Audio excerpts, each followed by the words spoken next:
Jenna, you ready to rock and roll? I sure am. Alright, awesome. Do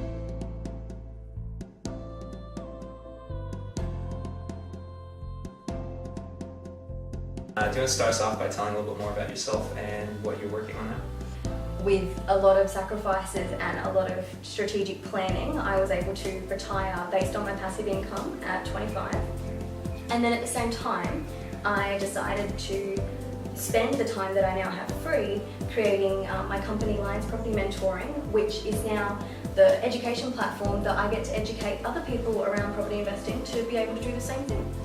Incredible. Alright, I have so many questions. Where do we start? You are trained through school, through life, that there is a set way of doing things, and you're taught to get a job, you're taught to go to university, you're taught to get married, have your children, buy a house, and live happily ever after, and then you retire on nothing. And people don't question that for some reason that I can't fathom why. They just accept that that's okay. I can't think of anything worse. What is it that you think you want from life? I strived for a life that was on my terms.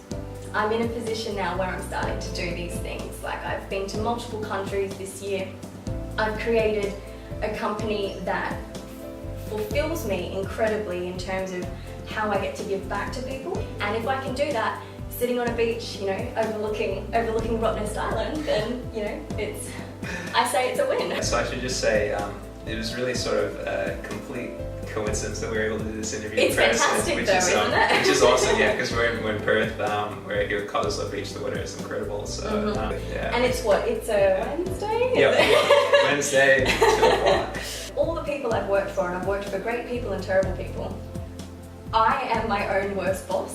I push myself harder and I expect more from me than any other boss ever did. See, some people would say you are your own best boss because you push yourself and like you demand the most of yourself. It would depend on what day I'm. Sometimes I go, yeah, go me for what I've achieved in the day, and then other times I go, oh my gosh, can't I just stop for a minute and enjoy the beach that we're looking at right now? Instead of looking at all the houses that lead to the beach, working out which one's going to be a good investment, because that was the first thing I did when I got here.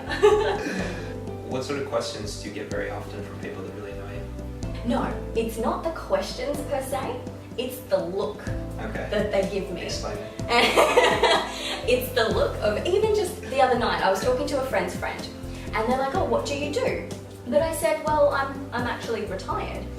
And they're like, how can you be retired? Oh, you think that just because I'm a pretty face, you don't think there's a brain behind that as well? Like, where are you going with this?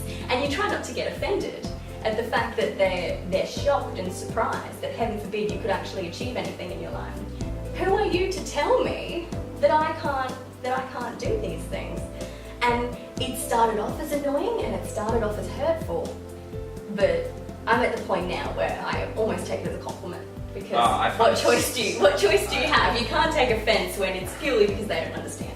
I find it so motivating when people tell me you have to do something. I'm just like, haters are my motivators. Well, let me prove you wrong. Let me prove you wrong. Do you feel like perhaps you've had any sort of gender bias at any point? I don't think like that towards anyone or anything, whether it's, you know, a race thing, an age thing, a religion thing, whatever. So therefore, if someone says something to me, if someone says no, not once ever have I turned around and gone, oh, that's just because I'm a girl. Like, only a couple of months ago I came back from the US from renovating a duplex over there, and I'm over there showing them what Australian work ethic looks like, and they would have been full-grown men doing all of this stuff anyway, and I'm like, no, that is not good enough, and I'll go in and redo things. So maybe then a couple of the tradies or a couple of the guys that pull their contractors together might have chuckled to themselves in the beginning, but then when you pull the results, they've got nothing to laugh at. What I had to do, and one of the sacrifices I had to make, was register where I was and what my level of knowledge was at, you know, point A, and go, right, what do I need to know? Even trying to understand the things that you don't know that you don't know.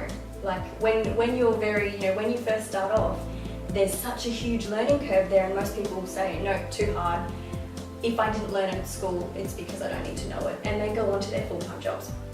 Whereas I went, no, this is where I am right now, this is where I want to be, this is my gap in the education that I have, this is what I need to do to learn that. I had so many people ask me, how have you done it? And then that was fine, I'll happily explain that to people. But what always followed, 99% of the time, was, oh, that's great, but that's never something I could do. I couldn't achieve that.